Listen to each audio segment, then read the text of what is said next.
우리가 살아가면서 자유하지 못하는 그런 이유는 참 많이 있습니다. 세상이 우리에게 원하는 것은 성경이 말하는 것과는 정반대가 되는 것이 많기 때문입니다. 우리가 이 세상에 살아가는데 세상에 살면서 세상이 원하는 대로 살지 않는다는 것은 정말 우리의 삶을 불리하게 작용하게 만듭니다.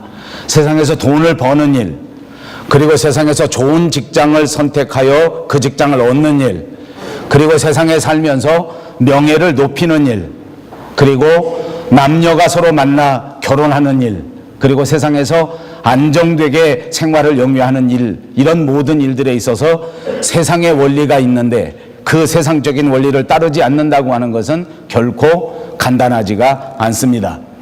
유진 피터슨이라고 하는 이가 자유라는 책을 썼는데 그 자유라는 책에서 자유를 얻으려고 하면 오히려 성공을 포기하고 살아야 한다, 이렇게 말했습니다. 왜냐하면 세상의 성공이라고 하는 것이 들여다보니까 모두가 다 빈 껍데기이기 때문입니다. 태초에 하나님께서 아담과 하와를 만드시고 그들에게 허락해 주셨던 모든 삶의 자유를 한번 생각해 보십시오. 이때의 자유가 우리 인간의 진짜 자유이고 우리는 오늘 바로 이런 자유를 다시 회복해야 하는 줄로 믿습니다. 사탄은 우리에게 날마다 말합니다. 세상에서 편안하게 살려고 하면 말씀대로 살면 안 된다. 세상에서 잘 살려고 하면 말씀대로 하나님의 법대로 살아서는 안 된다. 그렇게 말하는 것입니다. 그렇지만 자유라고 하는 것은 분명히 누군가가 우리에게 주는 아름다운 선물이고 자유라고 하는 것은 누구든지 철저하게 훈련해야 되는 것이라는 것을 꼭 믿으시기를 바랍니다. 그렇습니다. 참 자유를 이해하려고 하면 자유가 무엇인지, 그 자유를 어떻게 얻는 것인지, 그리고 그 자유를 어떻게 누리는 것인지를 깊이 배워야 하는 것입니다. 자유를 얻으려고 하면 훈련을 받아야 한다는 말씀입니다.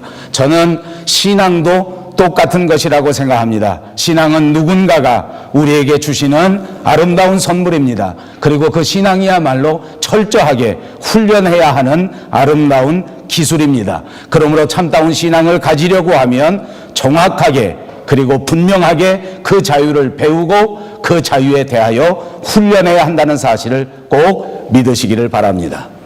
우리 마을 가운데에 서당계가 3년이면 풍어를 읊는다 하는 말이 있습니다.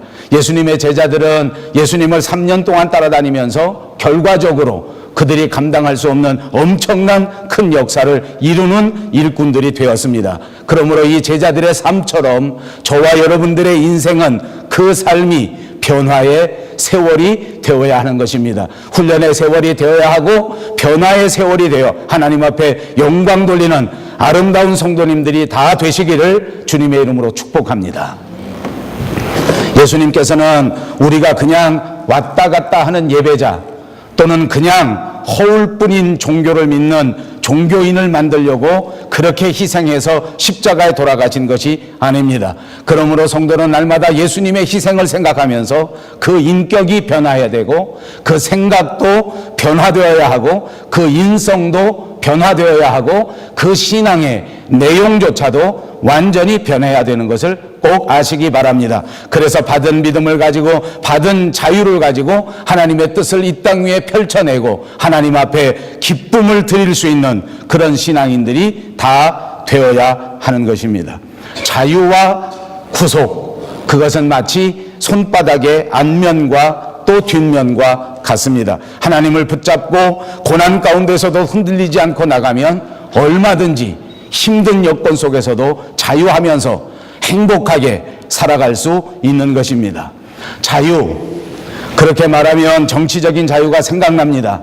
우리는 역사적으로 많은 정치적인 자유를 위하여 큰 희생을 치루었습니다. 자유 아니면 죽음을 달라라는 유명한 말도 잘 알고 있습니다.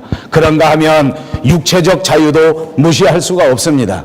제가 잘 아는 어느 목사님 한 분이 암으로 투병하는 가운데 큰 수술을 받으셨다고 합니다. 6개월 동안이나 병상에 누워 있었습니다. 다행히 암이 더 이상 전이되지 않았지만 그러나 앞으로 결과는 누구도 장담할 수 없는 형편입니다. 큰 수술을 받고 병원에 누워 있는데 그분은 그저 꼿꼿이 누워서 잠깐 동안도 좌우로 움직일 수 없는 그런 상황이었다고 합니다. 3개월 넘어까지 그렇게 꼼짝 못하면서 누워서 벽을 쳐다보고 앉지도 못하고 겨우 일어섰다가 다시 들어누우면 좌우로 움직이지도 못하면서 그렇게 6개월을 병상에서 살았노라 하는 말을 들었습니다. 여러분, 그 말을 들으면서 저는 저 개인적으로 그런 생각을 합니다. 저는 잠버릇이 몹시 고약한 모양입니다. 자면서 곱게 자지 못하고 이리 뒤치락 저리 뒤치락 그렇게 엎치락 뒤치락 합니다. 그래서 요즘 제 아내가 제 집에 없으니까 저희 강아지가 제 침대에 그냥 때만 얻으면 습격해서 올라옵니다. 조그만한 강아지니까 어디가 들어가야 자는지 모릅니다.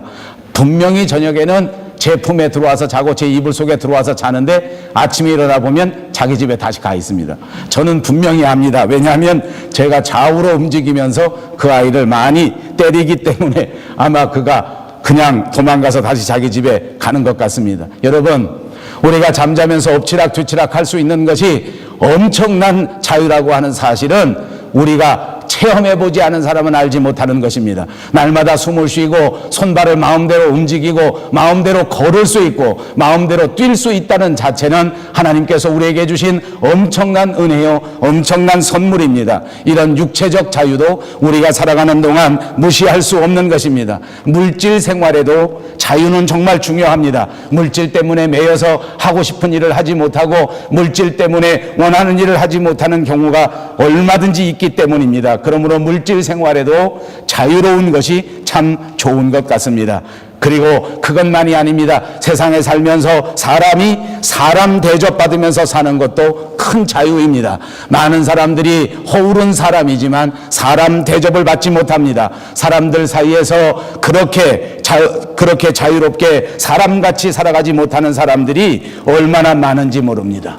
이런 자유들이 얼마나 소중한지 얼마나 중요한지 우리 모두가 다 잘 알고 있는 것입니다. 그렇지만 성경은 좀 더 다른 차원의 더 소중한 자유를 우리에게 말합니다. 그것은 바로 영적인 자유를 말해주고 있는 것입니다.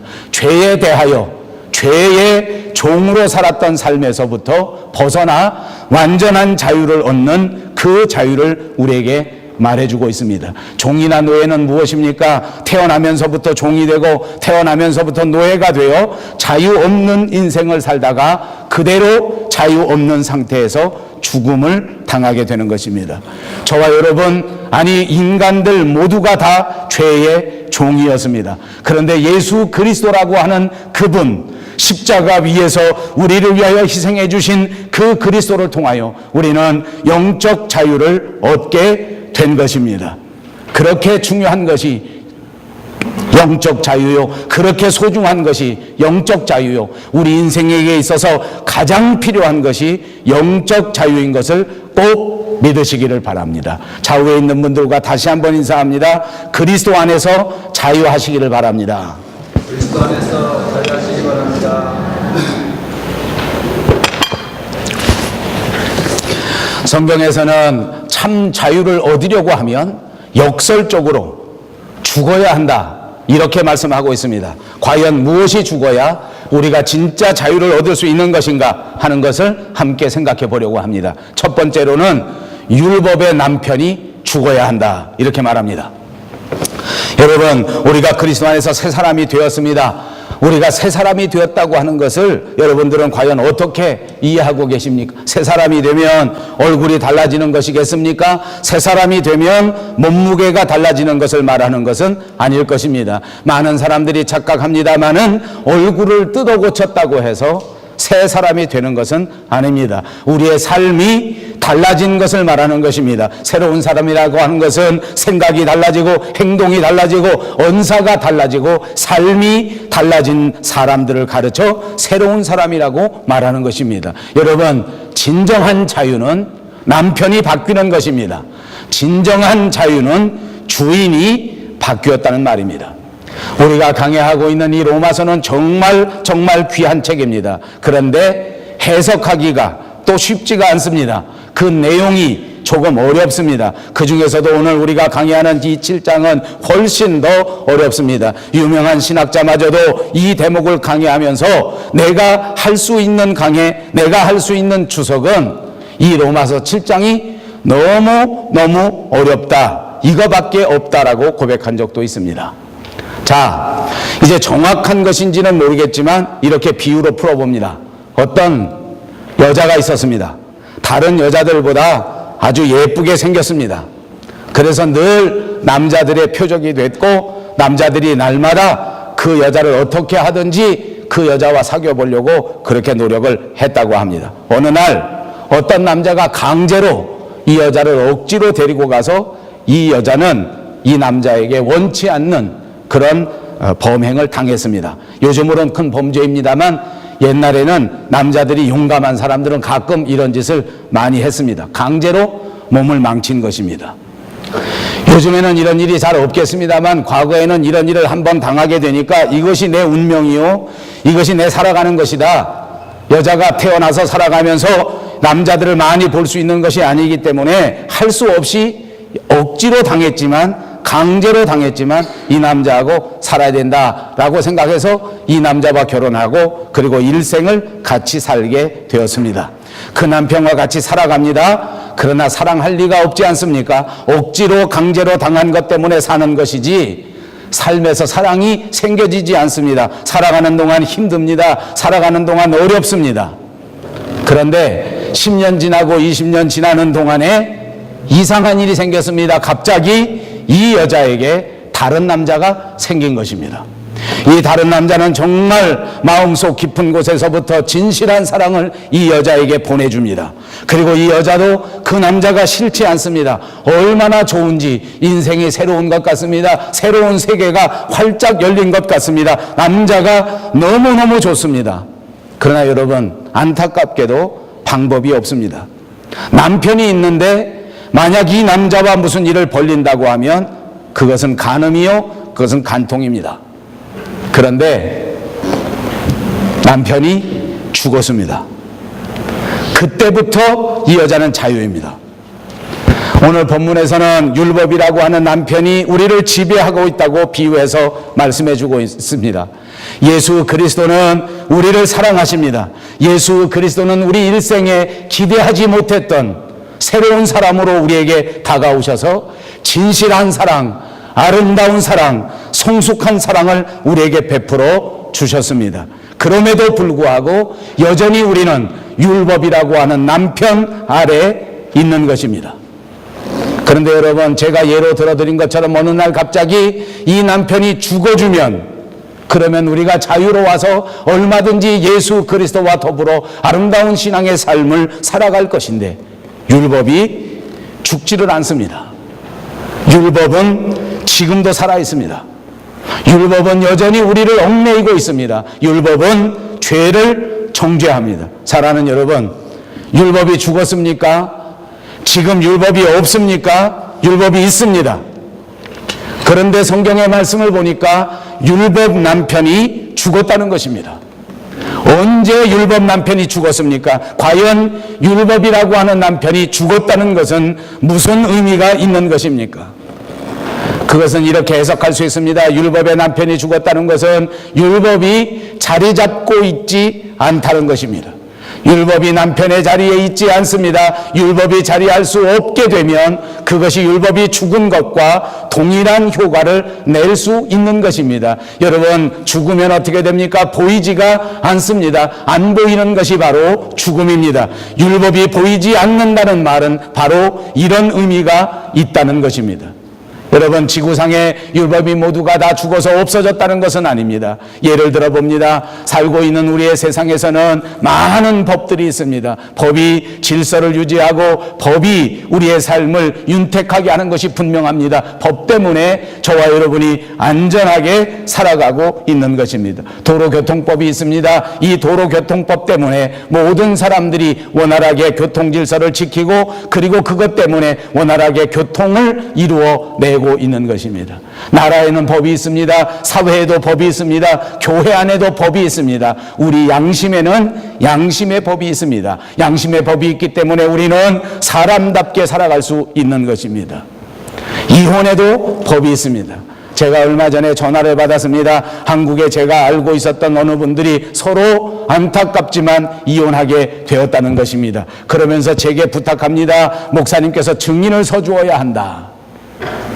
서로 간의 이혼을 위해서 서로 싸우고 다투는데 보니까 자녀의 양육권을 누가 가질 것인가 또는 재산은 어떻게 나눌 것인가 하는 것을 가지고 이제 다툼이 시작됐다는 것입니다. 저는 그렇게 대답했습니다. 법이 있지 않습니까? 법에다 호소하면 되지 않습니까? 예, 법에다 호소하였습니다. 그래서 재판이 진행되고 있는데 혹시 목사님께서 증언해 주시면 큰 도움이 되겠습니다 하고 양쪽 남편에게서도 양쪽 아내에게서도 전화가 온 것입니다. 그래서 들어보았습니다. 남편도 아내가 싫어져서 더 이상 살고 싶지 않다는 것입니다.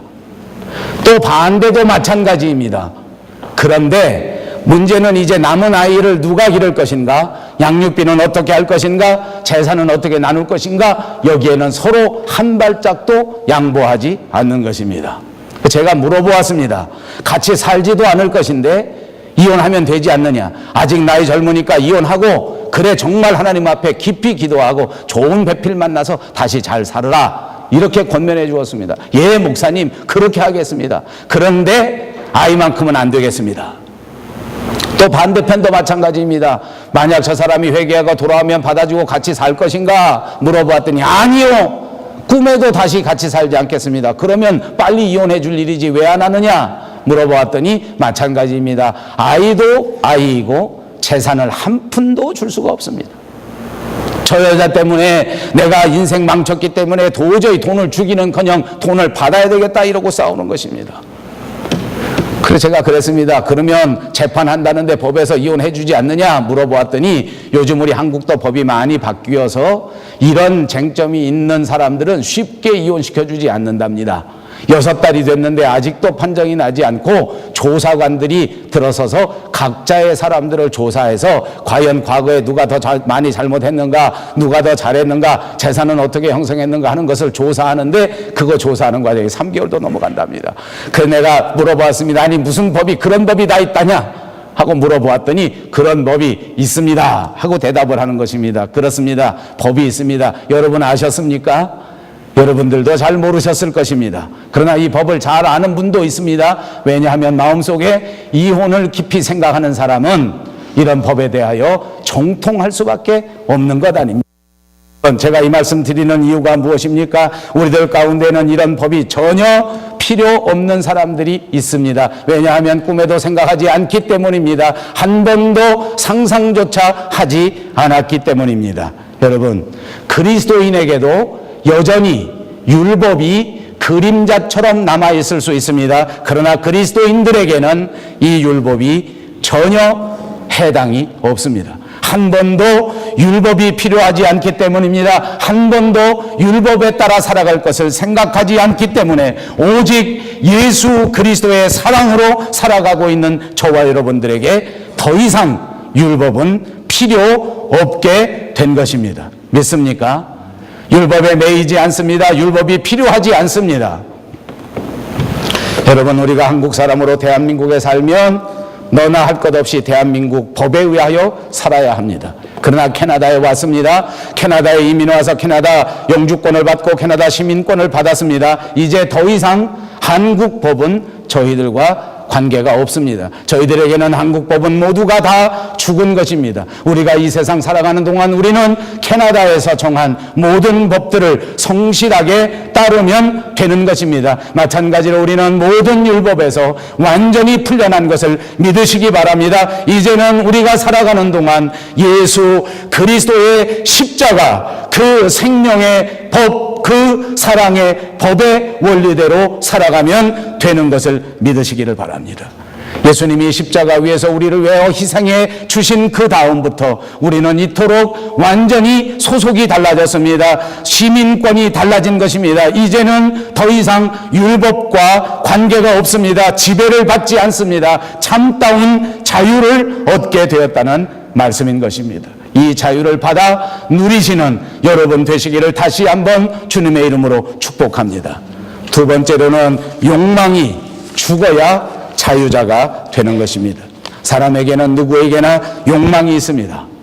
그리고 어찌 보면 사람이 가지고 있는 이 욕망 때문에 더 깊이 노력하고 더 깊이 연구하고 더 많이 발전하게 되는 것도 사실입니다. 그러나 욕망의 지배를 받고 욕망에게 이끌려 다니면 결과적으로 그 삶은 비참한 결과를 이루게 되는 것입니다.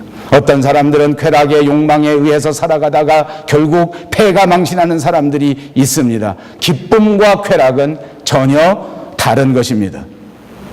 성경은 우리에게 기뻐하라, 기뻐하라 하고 말씀하셨지 우리에게 쾌락을 탐구하라, 쾌락을 누리라고 말씀하신 적은 없습니다. 쾌락은 잠깐 있다가 없어질 뿐입니다. 그리고 쾌락 다음에는 고통이 다가오는 것입니다. 그런데 비해서 기쁨은 영원 무궁토록 우리를 기쁘게 하는 것인 줄로 믿습니다. 쾌락은 환경에 따라 좌우됩니다. 그러나 기쁨은 어떤 환경 속에서도 마음속 깊이 예수 그리스도와 더불어 샘솟듯 언제든지 누릴 수 있는 것을 믿습니다. 쾌락을 유지하려고 하면 끝없이 쫓아다녀야 합니다. 찾아다녀야 합니다. 그러다 보면 어둠의 세력들이 몰려옵니다. 그러다 보면 나중에 범죄의 유혹이 다가옵니다.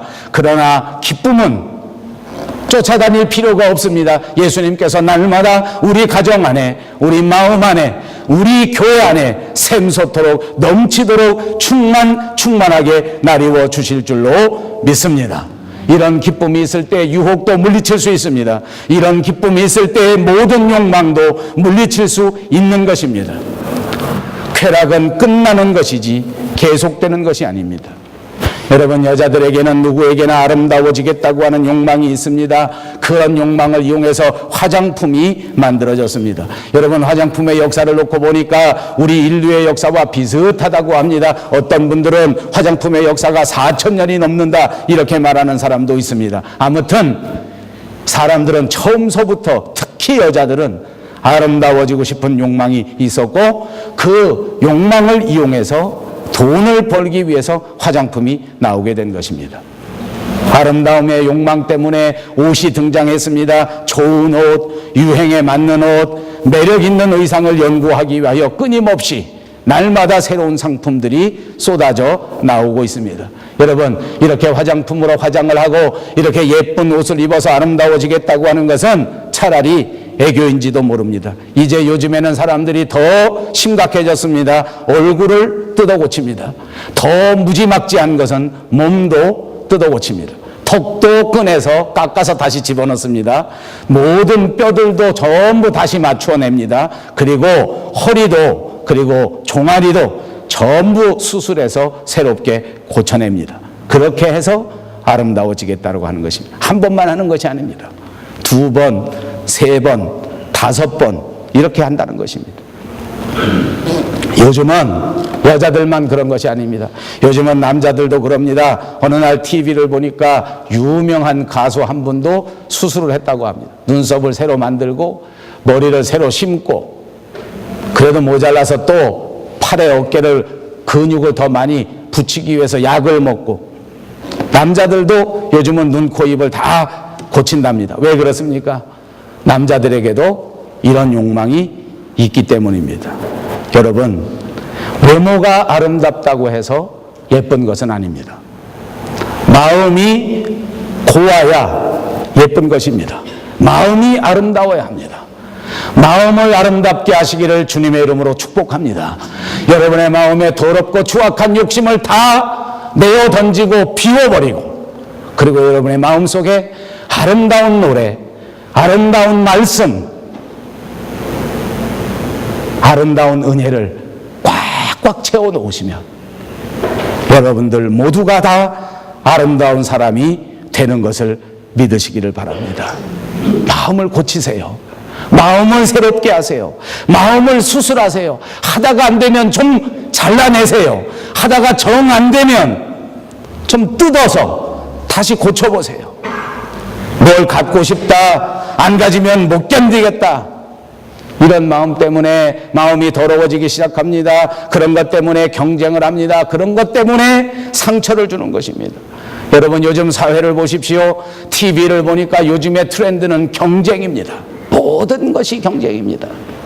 가수를 뽑을 때도 경쟁을 통해서 뽑아야만 그 가수가 유명해지지 않습니까? 이미 유명해진 가수조차도 또다시 경쟁 프로그램을 통해서 경쟁을 시킵니다. 그래야 사람들이 좋아하고 그래야 사람들이 봅니다. 연예인들도 그렇습니다. 무엇이든지 도전, 이런 프로그램을 만들어서 다 경쟁을 시킵니다. 이미 연예인이 되고 이미 인기인이 된 사람을 또다시 불러내서 달리기를 시킵니다. 그 달리기 먼저 들어와야 인기를 유지합니다. 모든 트렌드가 경쟁입니다. 여러분, 이 세상에서 살려고 하면 이것이 트렌드고 이것이 우리가 따라야 할 풍조일지 모릅니다. 그러나 여러분, 마음을 비우십시오. 경쟁은 하나님이 원하시는 것이 아닙니다. 하나님은 섬김과 봉사와 헌신을 원하셨고, 하나님은 사랑을 말씀하셨지, 남을 이기고 남을 누르고 남 위에 서겠다고 말씀하신 적이 한 번도 없다는 것입니다. 여러분, 경쟁은 필연적으로 상처를 주고 상처를 받게 되는 것입니다. 남에게 상처를 줄 수밖에 없는 것 아닙니까? 남을 이겨야 하기 때문입니다. 여러분, 남에게 상처를 주는 사람은 반드시 내게도 그 상처가 생긴다고 하는 이 엄연한 사실을 왜 깨닫지 못하는 것입니까? 남에게 잘못하는 사람, 남을 정죄하는 사람, 남에게 욕하는 사람은 자기 자신의 마음도 똑같이 정죄받고 욕하고 삐뚤어진다고 하는 사실을 또 명심하시기를 바랍니다. 마음이 아름다워져야 합니다. 마음이 섬김으로 변화되어야 합니다. 마음이 헌신으로 봉사되어야 할 줄로 믿습니다. 그렇습니다. 신앙적인 사람은 반드시 이것을 마음속에 새겨야 합니다. 이런 삶의 철학을 가져야 할 줄로 믿습니다. 나는 이런 사람이 되어야 되겠다. 나는 믿음의 사람이 되어야 하겠다. 나는 사랑의 사람이 되어야 하겠다. 나는 소망의 사람이 되어야 되겠다. 이것이 신조입니다. 우리 한번 입으로 해보십시다. 나는 믿음의 사람이 되어야 되겠다. 나는 사랑의 사람이 되어야 하겠다. 나는 소망의 사람이 되어야 하겠다. 아멘. 이 말씀이 여러분들의 삶의 철학이 되시고 반드시 훈련하시고 노력하셔서 기필코 달성하시기를 주님의 이름으로 축복합니다. 그렇습니다. 그리고 이제는 이 마음이 고와야 하고 마음이 변화되고 난 다음 그 다음 반드시 이것을 실행에 옮겨야 합니다. 말만 하고 이론만 가지고 있을 것이 아니라 이것을 실제로 실행에 옮겨야 된다, 그 말입니다. 여러분, 교회 주일마다 나오시게 되면 말은 참 많이 듣습니다. 여러분, 교회 나와서 설교 들을 때 좋은 말은 다 듣고 갑니다. 그런데 변화가 없습니다. 왜 그렇습니까? 행동하지 않기 때문입니다. 실행하지 않기 때문입니다. 여러분, 축복합니다. 들은 대로 실천하시기를 바랍니다. 그리고 실천하실 때 꼭 기억하실 것이 있습니다. 그것은 인내해야 된다는 것입니다. 내 삶의 철학을 실현하기 위해서는, 내가 정말 믿음의 사람으로 살아가기 위해서는 참고 견디고 인내할 줄 알아야 한다는 것입니다. 견뎌야 합니다. 쉽게 그만두면, 쉽게 포기하면 아름다운 신앙을 이룰 수가 없습니다. 평생토록 흔들리지 않고 믿음의 삶을 살아야 예수님이 우리를 위하여 예비해 두신 그 아름다운 영광의 면류관을 누릴 수 있는 것입니다. 그러므로 여러분, 마음을 다스리는 훈련을 하십시오. 내 마음을 내 스스로 다스리는 것입니다. 내 마음을 지배하는 것입니다. 하고 싶다고 해서 다 하지 않는 것, 그것이 훈련입니다. 하기 싫다고 해서 하지 않는 것이 아닙니다. 하기 싫어도 해야 됩니다. 제가 여러분, 이 대목에서 또 잔소리를 해야 합니다. 수없이 많은 잔소리를 한 것 아닙니까? 제가 보는 우리 교회 교인들은 다 얌전합니다. 얼마나 얌전하신지 몰라요. 하기 싫어요. 주책맞게 나가서 환영도 하고 싶지 않고, 주책맞게 나가서 다른 사람들한테 이렇게 저렇게 말하고 싶지가 않아요. 새로운 사람이 와도 마음속에 반가운데 안녕하셨어요? 잘 지내셨어요? 물어보고 싶은데 마음속에 에이, 내가 푼수같이 뭐하러 물어보나? 목사님이 알아서 물어볼 텐데 하고 그냥 마음속에 새겨놓습니다. 하기 싫으니까 안 하는 거예요. 하기 싫으니까. 하기 싫은 거 그렇게 안 하면 그 훈련이 아니에요. 하기 싫어도 한번 해보세요. 믿으시면 아멘. 녹음해놨어? 믿으시면 아멘. 하고 싶어도 하지 마세요. 하고 싶어도 하지 마세요. 남에게 상처 주는 말 하지 마세요. 남을 정죄하는 말 하지 마세요. 하고 싶지요. 인생의 가장 큰 낙 가운데 하나는 뒷담화입니다. 뒤로 돌아서 욕하는 게 얼마나 좋은지. 저는 체험적 신앙입니다. 피곤할 때는 남을 씹으면 얼마나 좋은지 몰라, 기분이. 제 아내 없을 때 제 아내를 씹으면 하늘을 날아갈 것 같아요. 아버지, 돌아오면 죽는 거야 이제. 하고 싶어도 하지 않는 게 훈련이에요. 여러분, 제가 처음에 전제했어요. 믿음은 누군가가 주시는 선물입니다. 그리고 믿음은 철저하게 배우고 훈련해야 하는 것입니다. 우리 한국교회 교인들이 가장 놓치는 것이 이것입니다. 믿음 생활이 저절로 되는 줄 알아요. 은혜가 저절로 내리는 줄 알아요. 전부 무당신앙이에요. 어느 날 하루에 신이 확 내리면 저절로 성령 충만해서 저절로 모든 것이 다 끊어지고 모든 하기 싫은 거 다 그만두고 술도 저절로 끊어지고 성령 받으면 담배도 저절로. 아니요. 철저하게 배우고 훈련하는 거예요. 그래야 성령님이 역사하는 거예요. 마음 비우는 훈련하세요. 마음 다스리는 훈련하세요.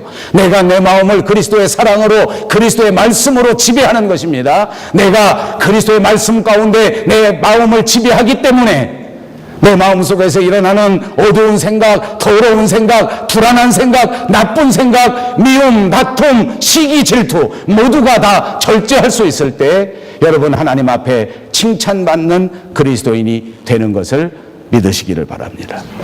그렇습니다. 마음을 다스려야 된다. 그래야 성공하는 거예요. 여러분, 그리스도인이 무엇입니까? 이미 우리의 정과 우리의 욕을 십자가에 못 박은 사람들입니다. 어느 미국의 유명한 목사님이 설교할 때 쓰신 예화입니다. 어느 부부가 결혼하고 30년을 살았습니다. 30년 살은 그날 30주년 기념 행사를 하였습니다. 부부간에 조촐하게 케이크 사다 놓고 촛불 켜고 서로 박수를 치면서 30년을 축하하면서 그렇게 잔치를 벌였습니다. 그리고 가만히 앉아서 30주년에 우리가 한 가지씩 소원을 말해보자. 그렇게 말했습니다. 아내가 그 말을 듣고 그래, 그거 좋은 생각이다. 30주년인데 오늘 우리 한번 소원을 말해야 되겠다 해서 아내는 빌면서 간절한 마음으로 소원을 말합니다. 하나님 아버지, 평생 살아가는 동안 뒤돌아보니까 하나님 은혜 속에서 편안하게 하나님 은혜 속에서 잘 산 것은 맞는데 열심히 살아가는 동안 여유는 조금 없었던 것 같습니다. 다른 사람들은 저기 여행 무슨 중국도 갔다 오고 북한도 갔다 오고 무슨 미국도 갔다 오고 막 뻑하면 맨날 다닌다는데 가만히 생각해보면 나는 한 번도 가본 적이 없습니다. 그러니까 나는 30주년에 그냥 허락된다면 저 이스라엘 성지순례 거기 한번 가봤으면 좋겠습니다. 그랬더니 거짓말처럼 뻥 터지면서, 그 목사님이 예를 들어도 꼭 이런 걸 듣는지 몰라, 뻥 터지면서 산신령이 나타난 거예요. 그러더니 이스라엘 왕복 항공권, 왕복 경비 봉투에 탁 넣어서 탁 주는 거예요. 이야, 그거 보고 얼마나 놀랐겠습니까? 아내는 정말 놀랐습니다. 야, 정말 기도하고 정말 이 소원을 빌었는데 이게 이루어지는구나. 얼마나 좋아, 펄쩍펄쩍. 남편은 어떻게 생각합니까? 훨씬 더 놀랐습니다. 아니, 이게 진짜구나. 내게도 기회가 있구나.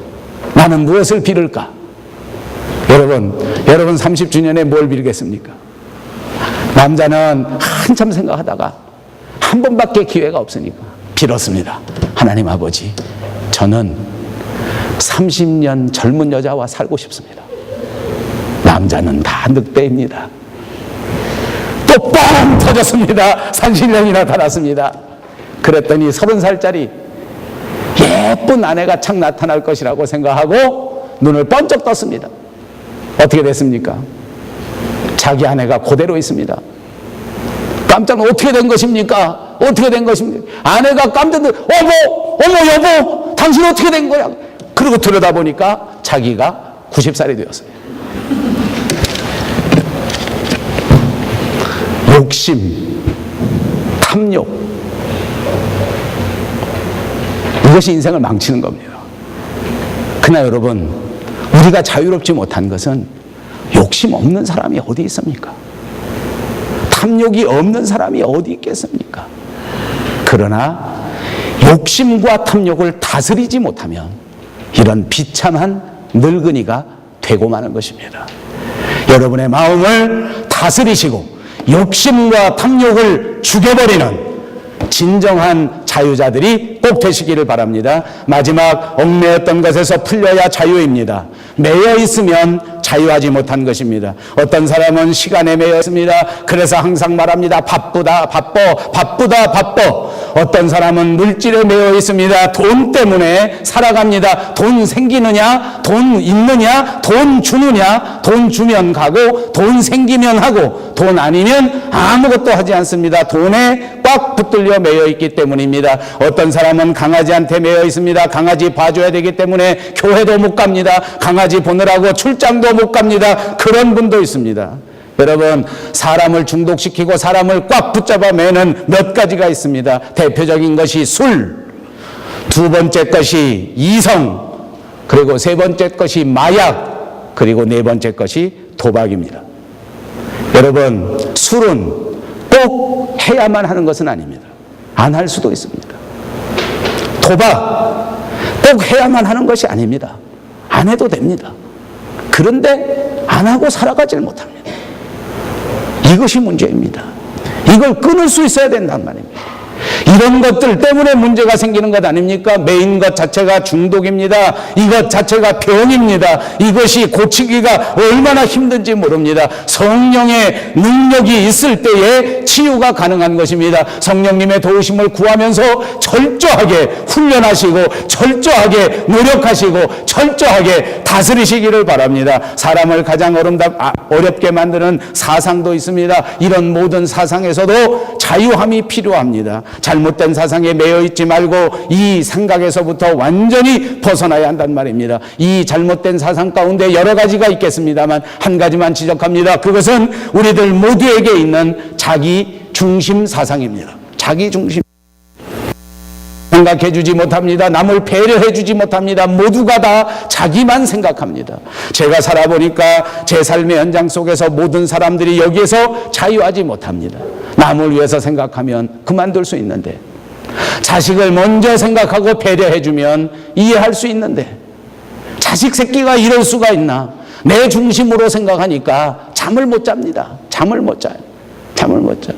부모들은 다 동감하시라고 생각합니다. 저도 잠을 못 잡니다. 그럴 때마다 제가 말씀을 떠올리고 자식 입장에서 생각합니다. 자식 입장에서 생각하면 잠 옵니다. 걱정 마십시오. 남편만 생각하면 잠을 못 자는 아내들 걱정 마십시오. 남편 입장에서 생각하면 잠 옵니다. 아내 때문에 잠 못 드는 남편 마찬가지입니다. 아내 입장에서 생각하면 잠이 옵니다. 남을 생각하고 남을 배려해 줄 줄 모르니까 자유하지 못하는 것입니다. 고정관념에서도 풀어내야 됩니다. 고정관념에서 벗어나지 못하면 성공하지 못합니다. 여러분, 옛날에는 찻잔에 손잡이가 없었습니다. 그래서 중국의 찻잔들 보십시오. 다 동그랗게 생기고 두껍게 생겼습니다. 무겁게 생겼습니다. 무지막지하게 생기지 않았습니까? 찻잔은 동그래야 된다는 모든 고정관념이 자리 잡고 있었던 때였습니다. 어느 날 불란서 사람이 하나 보고 있다가 아하, 이거 불편하다라고 생각해서 손잡이를 갖다가 붙인 것입니다. 얼마나 좋아졌습니까? 그 다음에 찻잔이 가벼워집니다. 두꺼워질 필요가 없지 않습니까? 경제성에서도 우수합니다. 생산성에서도 우수합니다. 예술성에서도 우수합니다. 여러분, 재미있는 것은 이 찻잔에 이렇게 손잡이를 만드는 것은 불란서 사람이 제일 먼저 생각했는데 이것을 상품으로 만든 사람은 누군지 압니까? 일본 사람들이랍니다. 얼마나 재밌습니까? 저는 요즘에 선물을 하나 받았습니다. 저희 신학교 사무실에 커피잔 선물인데 보니까 여기 와서 보니까 이 종이컵에 커피를 받으니까요. 그 커피가 뜨거워서 뜨거운 커피를 손에 잡으면 이거 붙잡질 못하고 사람들이 다 곤란해요. 요즘 여기 종이컵들이 또 비싸고 좋은 건 좀 두툼한데 싼 걸 사서 쓰니까 얄팍하니까 뜨거운 걸 담으면 손에 잡을 수가 없어요. 그런데 보니까 한국 사람 만든 거는 그 종이컵을 올려놓을 수 있는 받침, 손잡이. 얼마나 가벼운지 몰라 플라스틱으로 됐어요. 만해요. 그러니까 2개 누가 갖다 줬는데 그 위에다 종이컵을 딱 올려놓고 먹으니까 얼마나 좋은지. 예. 여러분, 고정관념이 꼭 그렇게 해야만 한다. 아니요. 다 깨질 것들이 많습니다. 고정관념만이 아닙니다. 선입관도 있습니다. 여기 백인들은 선입관이 있는 것 같습니다. 유색인종들은 다 열등하다는 생각입니다. 유색인종들은 다 부족하다는 생각을 갖고 있습니다. 선입관념은 진짜 무섭습니다. 여러분, 그렇지 않습니다. 사람은 누구나 다 똑같습니다. 한번 해보십시오. 사람은 누구나 다 똑같습니다. 게다가 더 분명한 사실이 있습니다. 사람은 누구나 다 좋습니다. 그거 믿습니까? 아니요. 제가 살아보니까 나쁜 사람이 있더라고요.